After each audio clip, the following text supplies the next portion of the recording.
Olá, boa noite. Estamos aqui para mais uma live, é a 8ª live desta série. E nós vamos falar hoje sobre a fase de ouro da vida e o despertar da espiritualidade. Oi, Pri, tudo bom? Estamos aqui mais uma vez para colocar aqui um pouquinho de reflexão, porque esse tema é muito interessante. A gente vai falar sobre talvez a idade mais importante para a gente estar buscando um propósito na vida, a gente entender por que a gente está aqui, o que a gente veio fazer nesse mundo, para onde a gente vai e como é que vão ser os próximos anos. Onde tudo começa a gente já sabe, mas onde termina a gente não sabe. Boa noite, Fefezinho, tudo bom? Então vamos aguardar um pouquinho aqui as pessoas entrando. Aí, conforme nós vamos desenrolando a live, eu vou mostrar algumas coisas bem interessantes. Oi, Lu! Beijinho! E hoje, a live que eu preparei, ela tá, assim, vai mexer bastante com a nossa sensibilidade, né?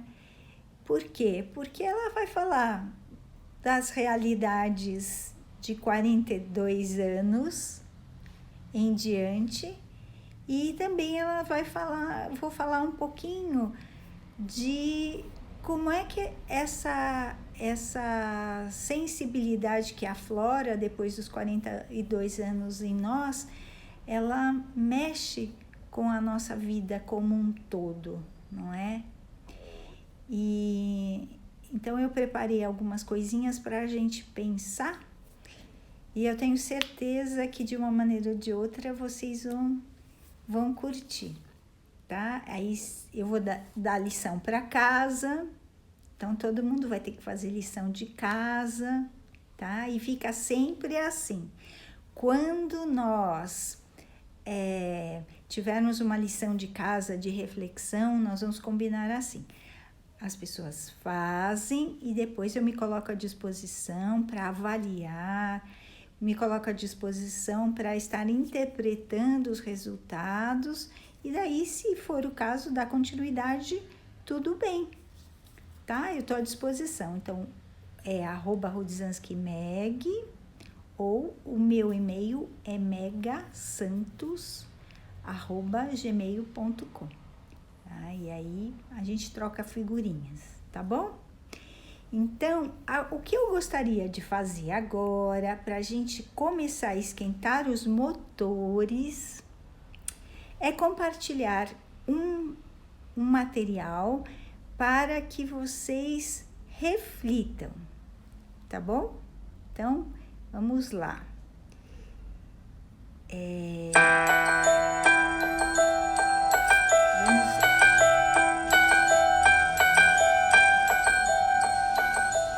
Depois de muitas quedas, eu descobri que às vezes, quando tudo dá errado, acontecem coisas tão maravilhosas que jamais teriam acontecido se tudo tivesse dado certo.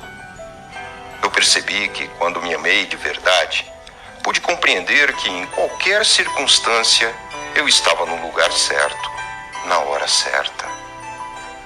Então pude relaxar, pude perceber que o sofrimento emocional é um sinal de que estou indo contra a minha verdade. Parei de desejar que a minha vida fosse diferente e comecei a ver que tudo o que acontece contribui para o crescimento.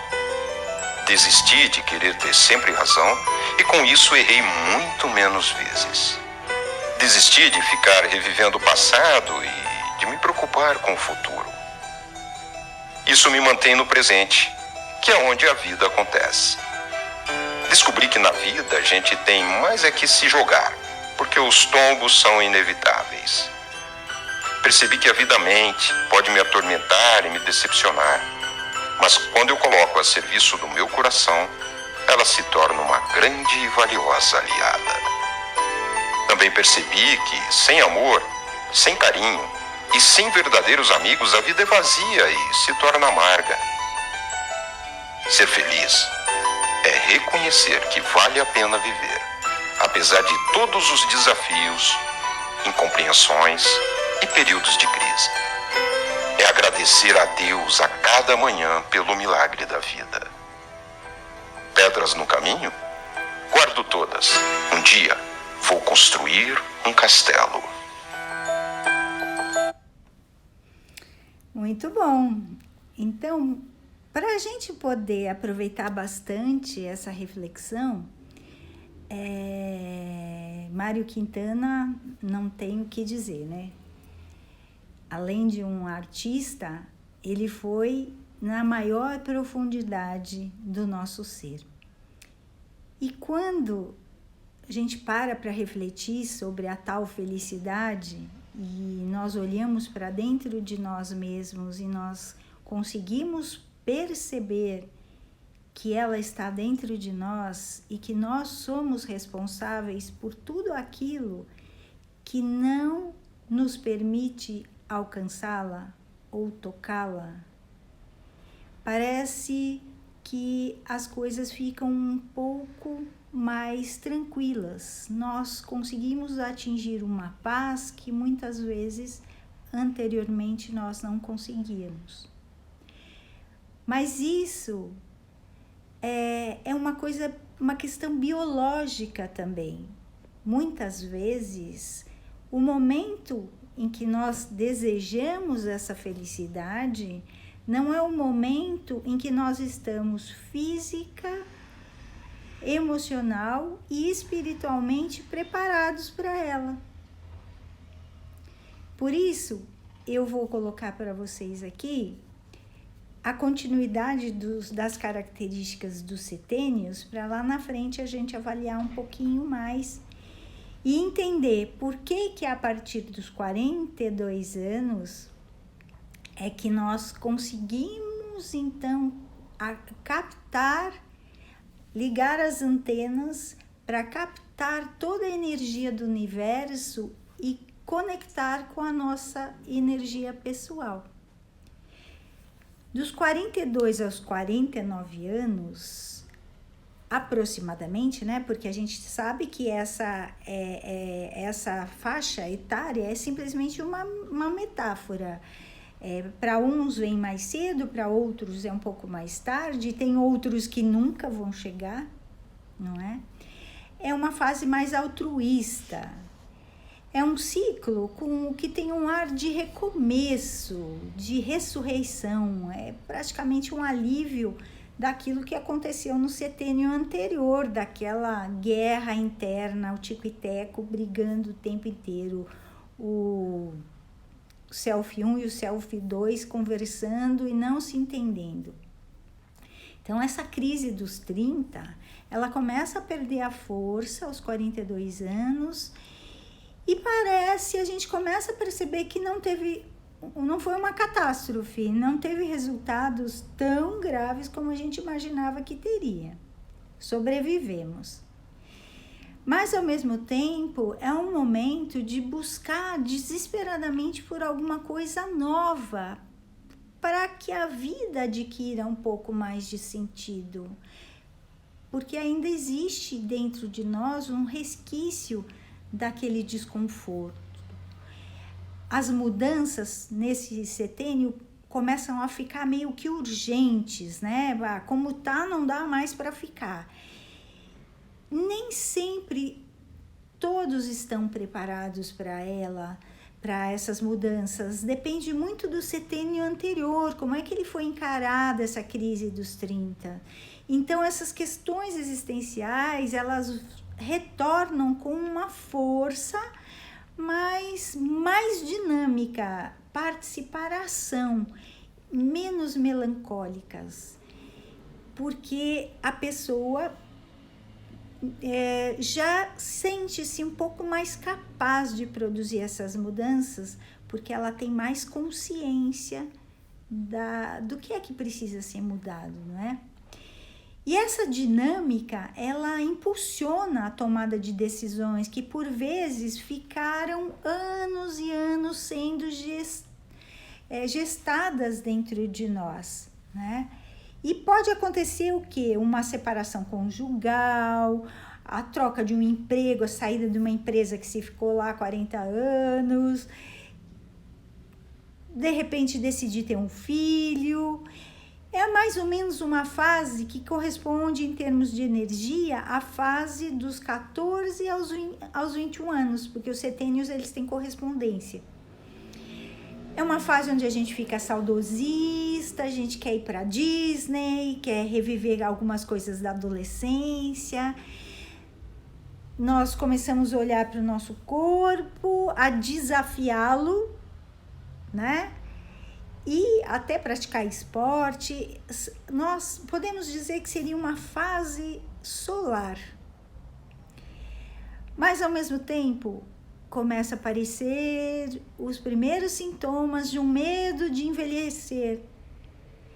As questões internas da gente, que foram despertadas nos ciclos anteriores, perdem um pouco de espaço para que a gente comece a se olhar um pouco e falar, eu estou um pouco gordo, eu estou um pouco magro, eu acho que eu preciso fazer uma dieta, ou então eu estou com o colesterol um pouco mais alto, tenho que entrar no esquema.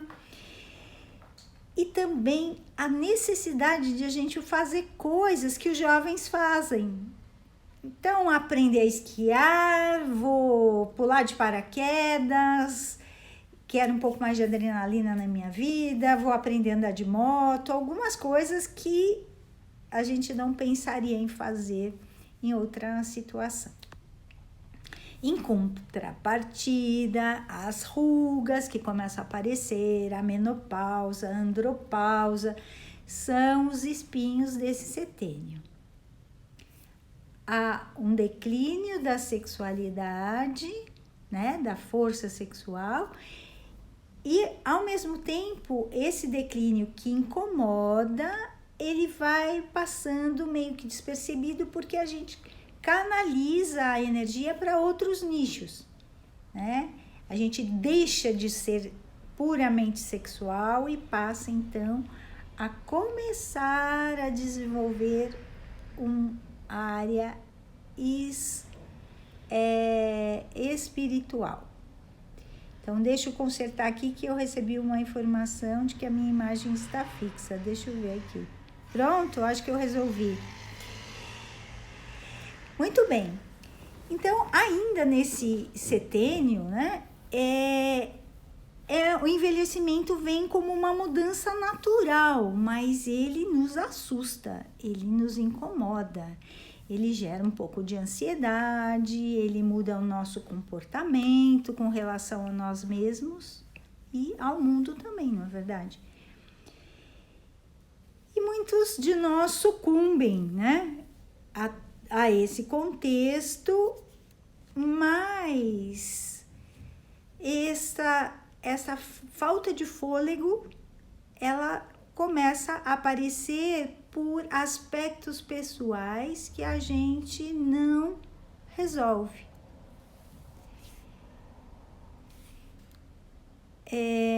Pessoal, tá me vendo? Oi, Gleison. Pessoal, tá me vendo? Eu acho que Fernando, acho que é você aí, tá? Porque a Bia tá em movimento. Muito bem. Nós enxergamos, então, ainda nesse setênio, nos outros, o famoso espelhamento. A gente enxerga no outro muito daquilo que a gente é. E muitas vezes as nossas relações ficam distorcidas, ficam à mercê do que a gente vê em nós, mas que, na verdade, a gente enxerga no outro. A gente não assume em nós mesmos. É o famoso espelhamento, né? Eu vejo no outro o defeito que eu tenho porque eu tenho intimidade com ele. Essa fase, então, é o momento das maiores decisões que a gente toma na vida. tanto na área profissional como na área afetiva. E existe uma inquietação espiritual. Essa inquietação espiritual, ela é o início do processo de questionamento. Quem eu sou? O que é que eu vim fazer aqui? Não é? Já dos 49 a 56 anos, que é o próximo setênio, aproximadamente a faixa etária, é essa, eu começo a abrir, ampliar os meus ouvidos e começo a ouvir o mundo. Eu viro mais ou menos um pai ou uma mãe universal, né? É onde eu começo, então, a olhar para o outro com uma diferença. Eu desenvolvo a minha capacidade de não julgamento de uma forma um pouco mais humana, porque a minha preocupação deixa de ser o meu centro, eu mesma. É um setênio mais calmo, mais tranquilo, mais positivo. E estão muito voltados ao meu sentimento de ética, de moral, de bem-estar. Eu começo a me preocupar mais com questões universais e questões humanísticas. É um momento, então, que eu estou mais consciente do mundo e mais consciente de mim mesma. É um bom momento para a gente começar a reconhecer os méritos da nossa história. Não só quem eu sou, mas da onde eu vim. O que aconteceu no transcorrer da minha vida que me tornou quem eu sou. E eu começo a aceitá-la mais e julgá-la muito menos. E esse ciclo, então, desperta em nós o existencialismo, o valor por existir, para a gente observar mais de perto, então, o valor, a simbologia que as coisas têm na nossa vida, o valor real. A gente passa a deixar o pessoal em busca do universal, do que é humanístico, do existencial. E a gente começa a ficar um pouco mais desapegado a uma consequência de vida que virá. Em termos físicos, a gente pode dizer que essa fase, ela espelha fisiologicamente o setênio de 7 a 14 anos, regula. A vida nos ensina nessa época uma nova forma de ouvir o mundo, onde a gente tem a possibilidade de ouvir o coração e há uma nova renovação ética, moral, que agora é propícia e também é necessária.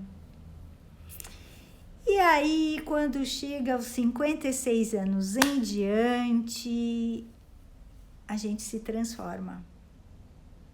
É a fase da sabedoria, a famosa chamada fase de ouro da vida, onde nós nos tornamos abnegados. E a antroposofia acredita, então, que em torno do 56º ano, ocorre uma mudança brusca. E está diretamente ligado à forma como a pessoa se relaciona consigo mesmo e com o universo. E corresponde, olha que lindo, ao primeiro setênio da vida, do 0 aos 7 anos. É o mesmo encantamento pela vida e a mesma curiosidade, mas é uma curiosidade pelo que vem dentro da gente.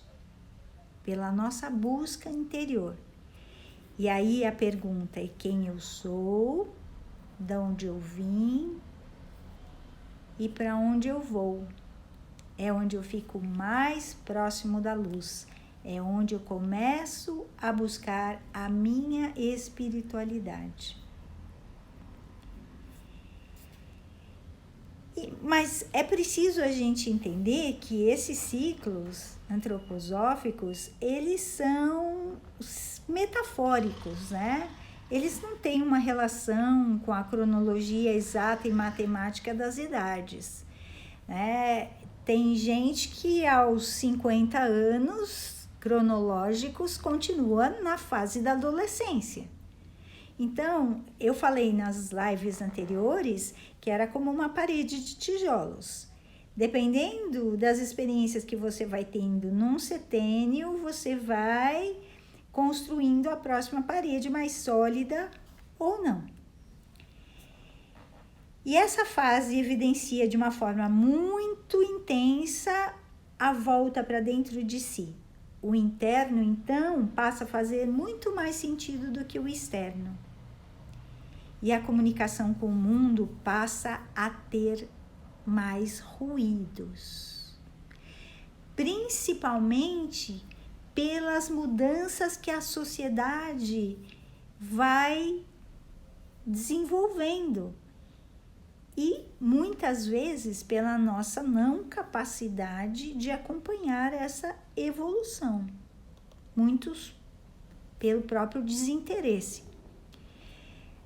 Estar recluso passa a ser uma coisa mais natural e boa para a autorreflexão, mas principalmente pela busca pela nossa essência, pela nossa divindade, pelo contato com o universo, ou com Deus, ou com a espiritualidade.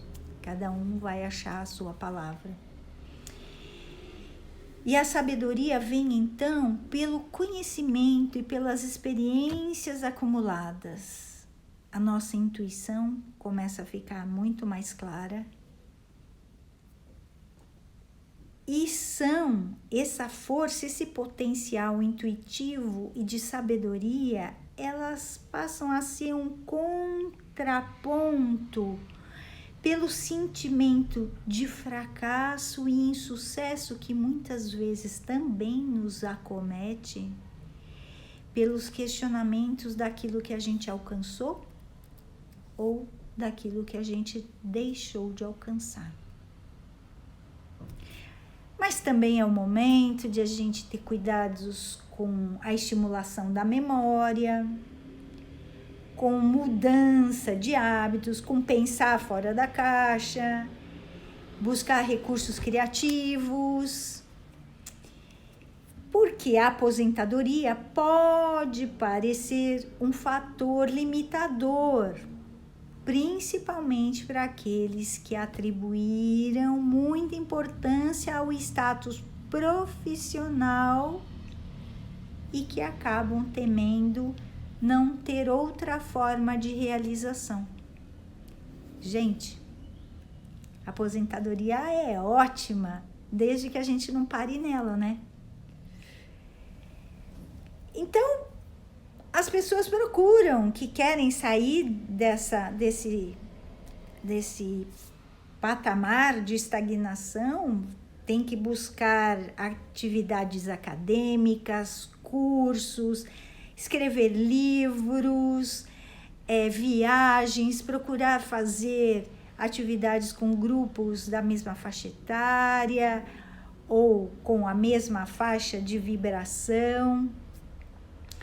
Formas de prazer e formas de novos aprendizados, porque até o último dia da nossa vida, até o nosso último suspiro, nós temos que estar aprendendo, porque o dia que a gente não tiver mais nada para aprender é porque a gente morreu. Pode não morrer física, mas internamente a gente está morto. Então, até o último dia da vida a gente está aprendendo.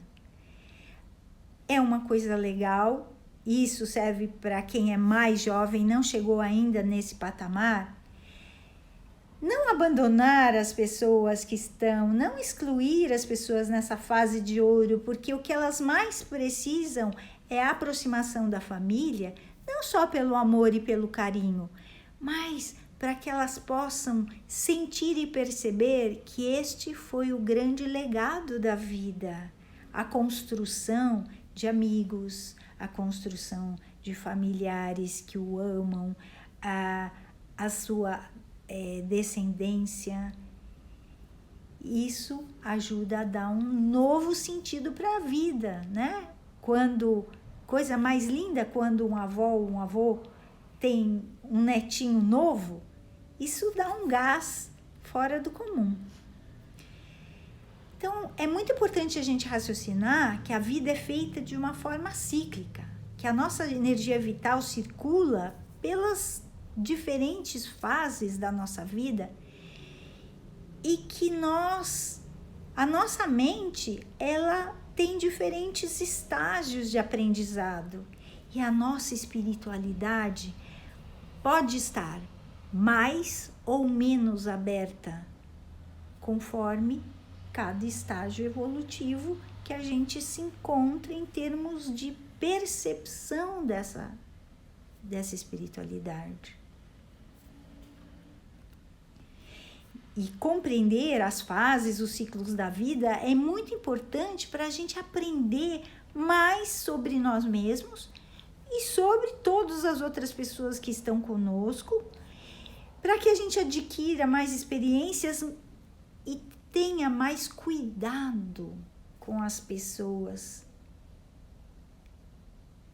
e pelos papéis que elas vivenciam e como elas constroem esses papéis e os valores e por que elas naquele momento estão agindo assim ou de outra forma. Se forem pais ou se forem professores, fica mais importante ainda esse conhecimento, porque pais e professores estão responsáveis pelo desenvolvimento humano e pela aprendizagem. Então, é uma ferramenta aplicável tanto na compreensão de pais, como de filhos, como de avós, como de avós, como de amigos. É uma ferramenta humana. Então, saber cada etapa possibilita a gente entender mais sobre as crises, as nossas e as das outras pessoas, e como que a gente vai lidar com elas. Nessa altura da vida, é necessário que a gente tenha a consciência de que a gente é ser espiritual que habita corpo físico e que nós temos a luz e a sombra. E o que fazer com a nossa luz é muito mais claro do que o que a gente vai fazer com a nossa sombra. Então, eu vou trazer aqui um conhecido nosso para nos ajudar com essa questão, hein? Vamos lá.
Só que passa seus dias na guerra se degradando. E com isso, eu conheço dentro de você. Conheço seu verdadeiro eu. Encare agora. Ou eu devorarei você.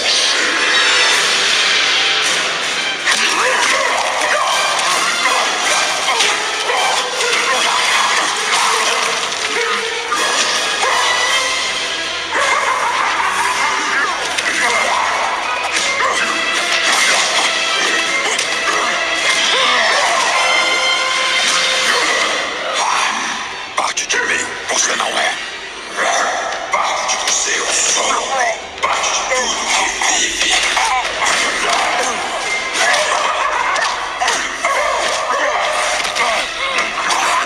O que você odeia?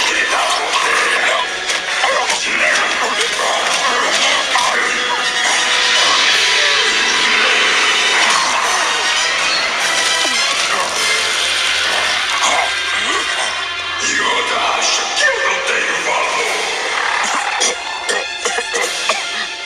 Reconhecer você, eu vou.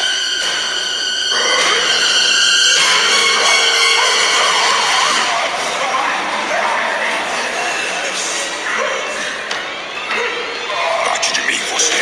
Sim.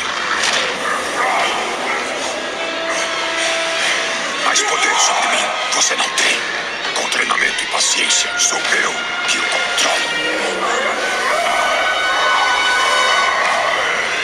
Controle sobre mim, você não tem. Meu lado sombrio, você rejeitá-lo, eu vou.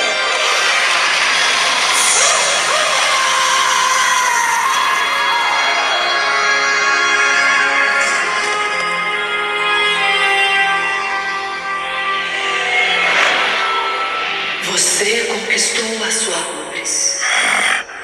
Agora você deve encarar as tentações.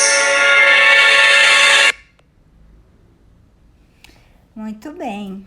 Então, a nossa luz é fácil a gente administrar. Agora, a nossa sombra é difícil.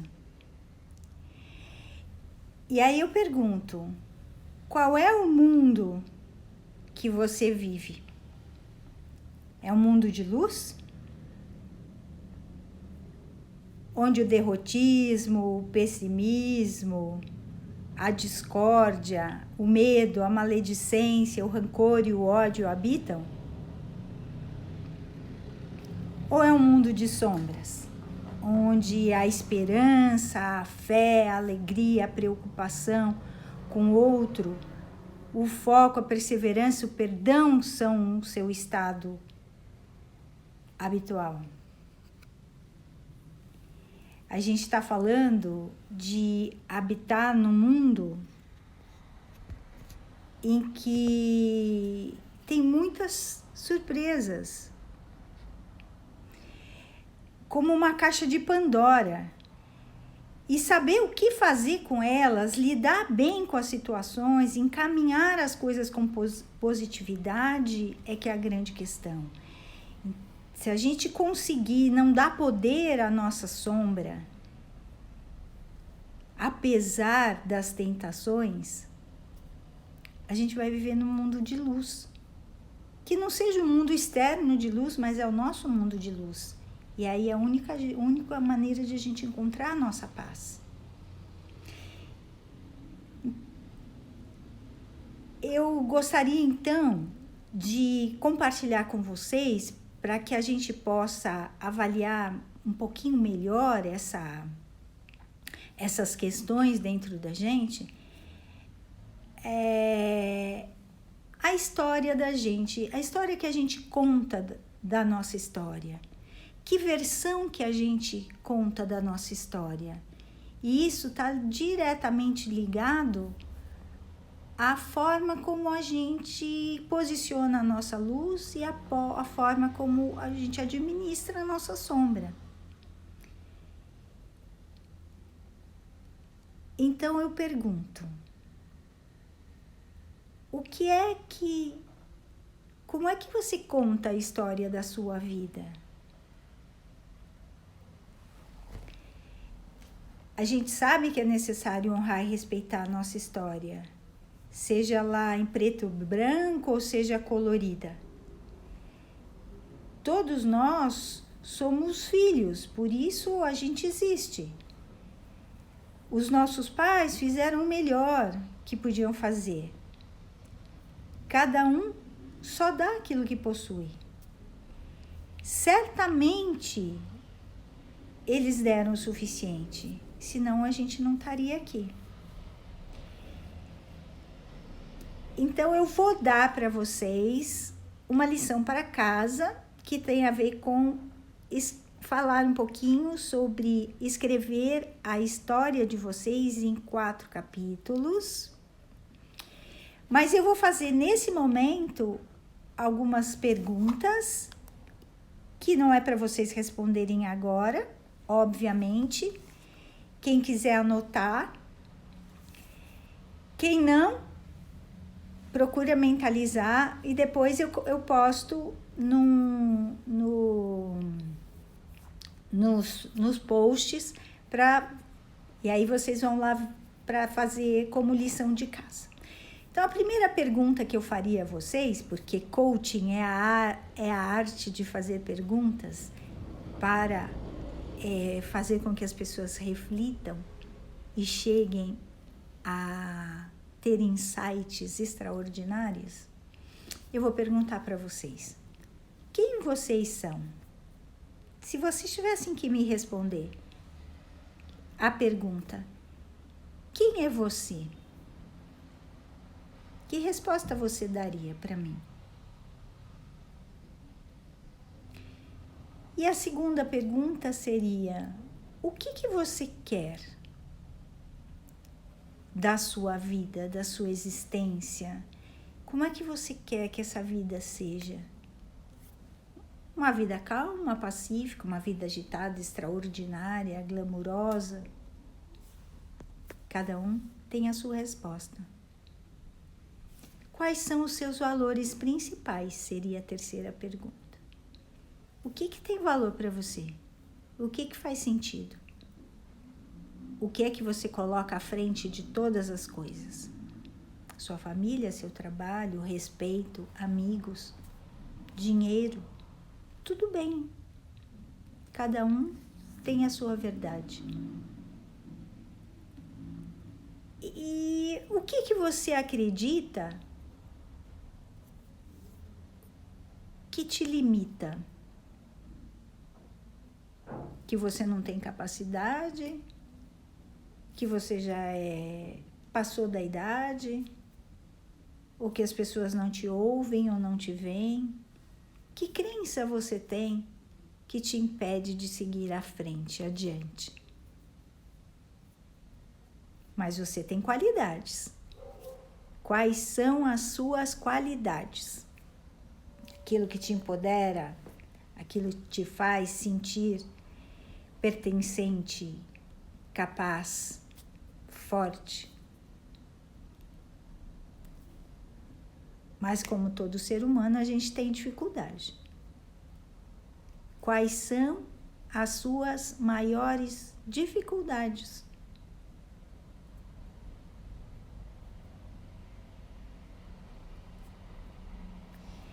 E nessa vida, a gente tem alguns aliados. Quem são eles? Com quem você pode contar? Para rir, para chorar, para te dar a mão.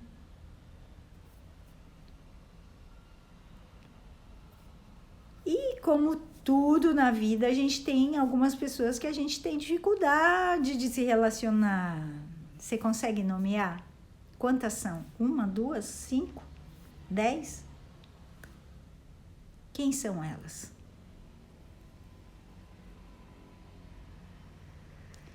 E a última pergunta seria: o que te faz levantar todo dia de manhã? O que te motiva?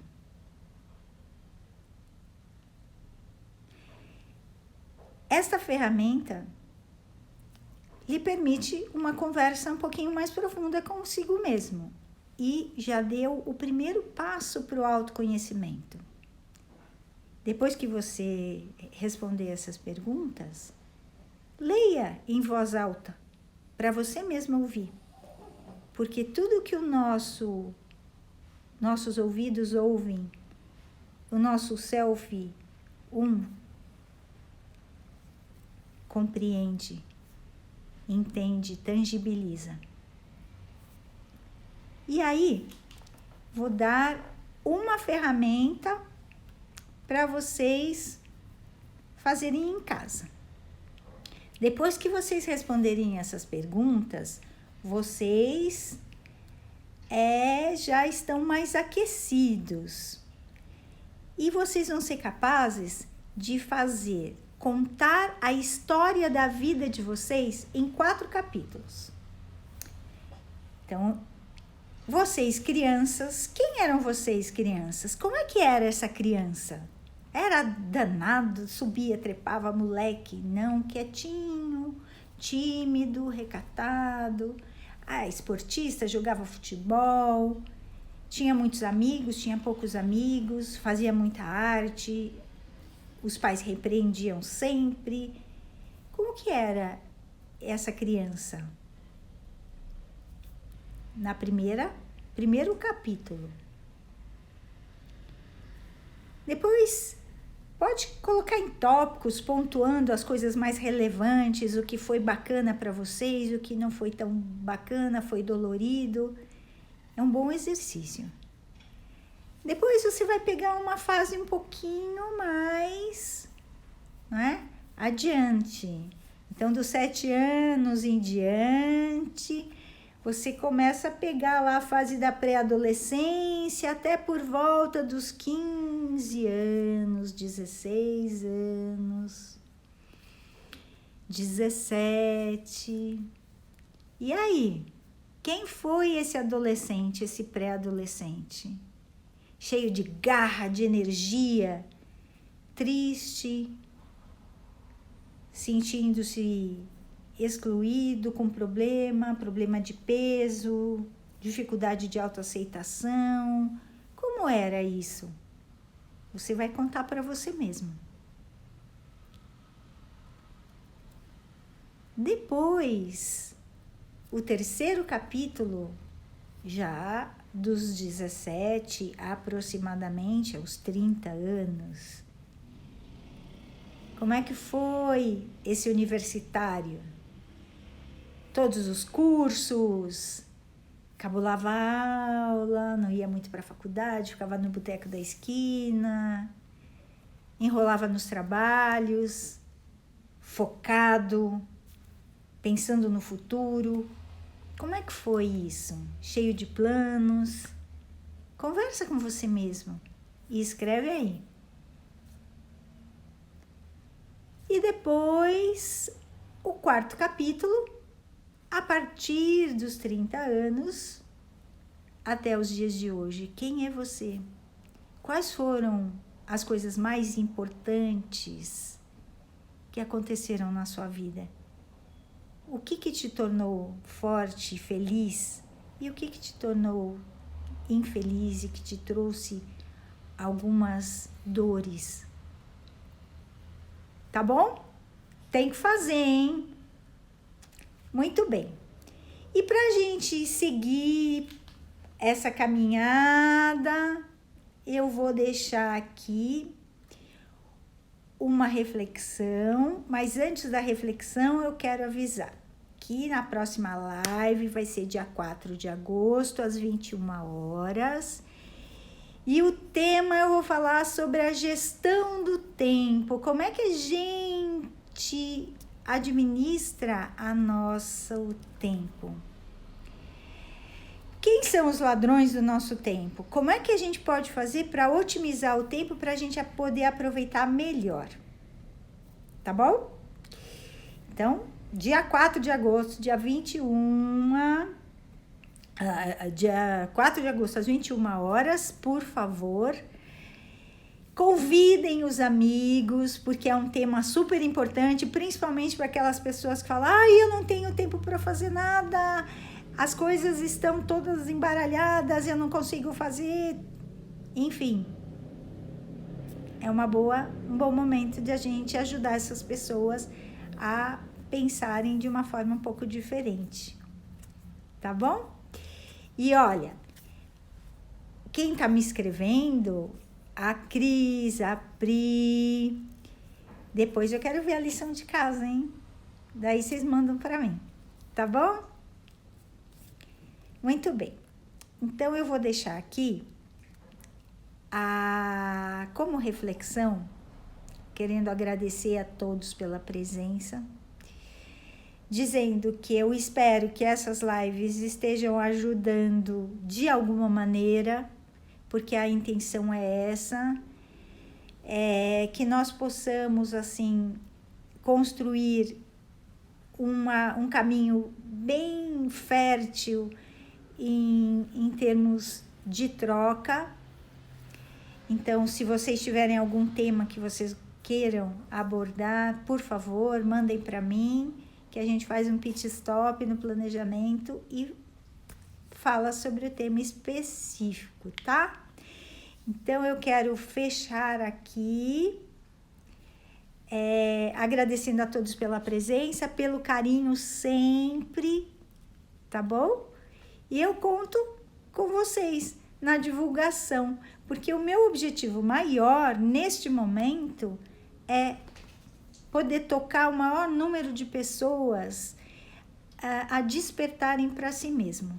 Se esse objetivo for atingido, a minha missão estará cumprida e eu conto com vocês, tá certo?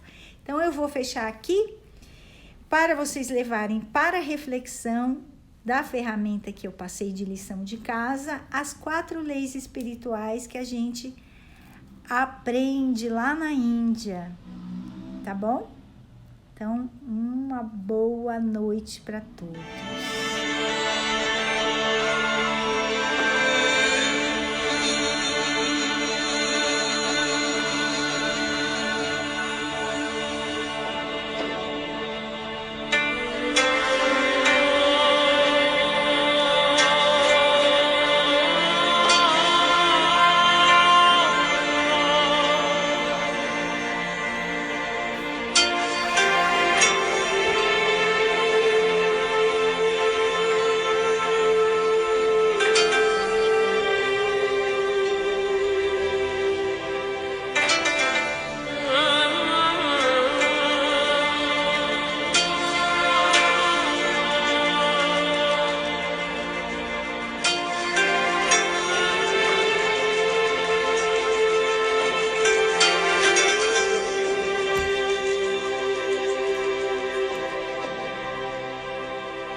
Gratidão e boa noite a todos.